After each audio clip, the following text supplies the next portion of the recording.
Jay Gurudev, politics is often seen as a high pressure, high stakes field, one that demands clear thinking, resilience, and emotional stability.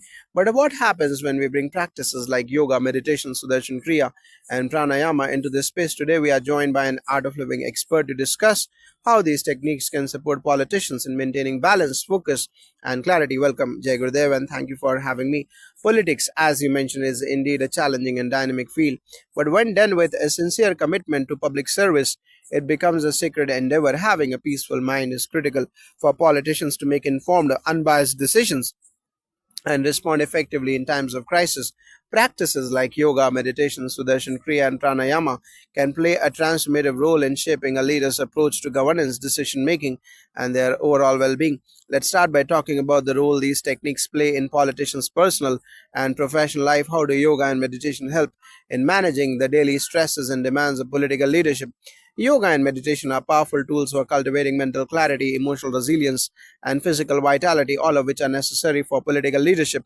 Politics often involves constant pressure, long working hours, and the need to be in control of multiple situations simultaneously. With yoga and meditation, a leader learns to center themselves, reduce stress, and remain calm in the face of challenges. Yoga, especially when practiced regularly, not only helps the body stay flexible but strong, but also allows the mind to remain sharp and focused. This combination is vital for politicians who must think on their feet, make quick decisions, and handle emotionally charged situations without being swayed by their own reactions. Meditation deepens the practice by helping leaders manage their emotions, stay grounded, and make decisions from a place of calm rather than anxiety or reaction. It allows them to step back from a situation, assess it objectively, and respond with a clear, level headed mindset. You mentioned stress management, which is a huge factor for political leaders. Can you elaborate on how specific practices like Sudarshan Kriya or pranayama help in managing stress, especially in high pressure environments? Sudarshan Kriya, a unique breathing technique, is one of the most effective tools for stress relief. It involves rhythmic breathing exercises that help detoxify the body, release tension, and calm the nervous system. In the case of politicians who often face heightened levels of stress due to public scrutiny, fast paced decision making, and the need to maintain their image, Sudarshan Kriya can act as a powerful reset button. By practicing this technique, a politician can quickly regain emotional balance, reduce anxiety, and maintain clarity of thought. Pranayama or controlled breathing exercises is another valuable technique.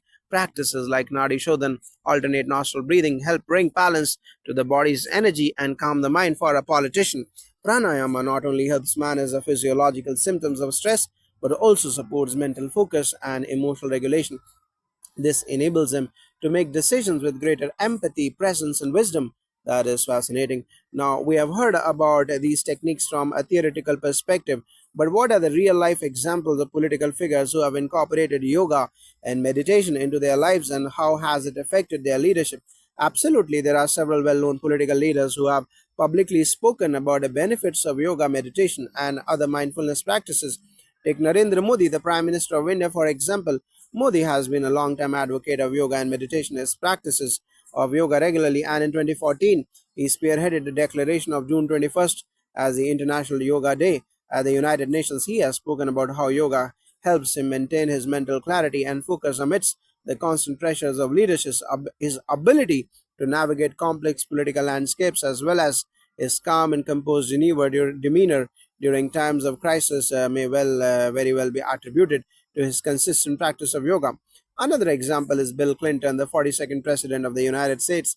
Clinton has openly discussed how yoga helped him with stress management during his presidency. In particular, he credited yoga with helping him navigate the pressures of being in the public eye and making difficult decisions during critical moments, such as the Monica Lewinsky scandal and the Kosovo conflict. Clinton practices yoga as a way to center himself, clear his mind, and stay grounded during moments of high tension. Rajnath Singh, India's Home Minister, is another politician who practices yoga. Singh has spoken about how daily yoga helps him maintain both his physical and mental health, which is critical for handling the complex challenges of his role in government. His practice has been linked to greater emotional control, which in turn contributes to his ability to take decisive actions in matters of national security. These examples show that the benefits of yoga and meditation are not just personal, but can have a tangible impact on leadership and governance. Are there specific instances where we can see how these practices have helped a leader make a more thoughtful, compassionate decision? Yes, absolutely. One of the most notable examples of yoga's impact on political decision making can be seen in Sri Ravi Shankarji's work with the world leaders. He has conducted numerous leadership training programs that incorporate Sudarshan Kriya and meditation, helping politicians find balance and clarity in their roles. In a more direct context, Dr. APJ Abdul Kalam, former president of India, was known for his calm demeanor, wisdom, and a visionary approach to governance. Although he was not publicly associated with yoga in the conventional sense, his commitment to mindfulness and mental clarity was central to his leadership style. Dr. Kalam emphasized the importance of staying grounded and clear headed in the face of pressure, something that aligns closely with the mental benefits of practices like yoga and meditation. Another instance is Jacinda Ardern, the former Prime Minister of New Zealand. While she has not specifically mentioned yoga, Ardern's leadership style, emphasizing empathy, emotional intelligence, and calm decision making, demonstrates the kind of emotional and mental discipline that can be nurtured through mindfulness practices. His ability to lead with compassion during crises such as the Christchurch shooting and the COVID 19 pandemic reflects a leader who has mastered the art of keeping her composure, listening deeply, and making decisions based on clear, thoughtful analysis rather than emotional reaction. You have mentioned emotional intelligence and empathy, qualities that seem essential for any leader. Do these techniques help politicians develop these qualities, and if so, how? Yes, practices like meditation and yoga are directly linked to enhancing emotional intelligence. When you meditate regularly, you develop a deeper sense of self awareness. You begin to understand your emotions, triggers, and reactions more clearly. This self awareness is the foundation of emotional intelligence, which is critical for effective leadership. For politicians, emotional intelligence means the ability to navigate complex human emotions, whether it is the emotions of the public, party members, or even political adversaries. Yoga helps politicians cultivate a sense of inner peace, while meditation sharpens their ability to listen deeply and respond thoughtfully.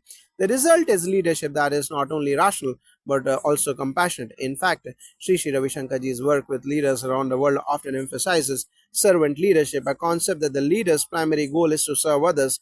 The mental clarity and emotional stability developed through yoga and meditation make it possible for leaders to maintain a humble and empathetic perspective rather than being driven by ego or personal interest. This has been such an enlightening conversation for any politician or public servant who is hesitant to incorporate these practices into their busy lives. What would you say to encourage them? I would encourage them to consider the long term benefits of such practices, not just for their political career, but also for their personal well being. Politics can be a high stress field, and it is easy to get caught up in the whirlwind of daily challenges. However, when a leader practices yoga, meditation, and other mindfulness techniques, they are investing in their ability to lead more effectively, make wiser decisions, and remain healthy in both mind and body. Even just a few minutes of practice each day can make a huge difference. As you develop a deeper sense of inner peace, you will be better equipped to navigate the complexities of politics with grace, resilience, and a clear sense of purpose. These techniques are not just about managing stress, they are about cultivating the presence of mind and emotional intelligence needed to lead with empathy and vision. Thank you so much for sharing these valuable insights. It is clear that yoga, meditation, and breathing techniques can play a significant role in shaping a leader who is not just effective but also compassionate, focused, and balanced.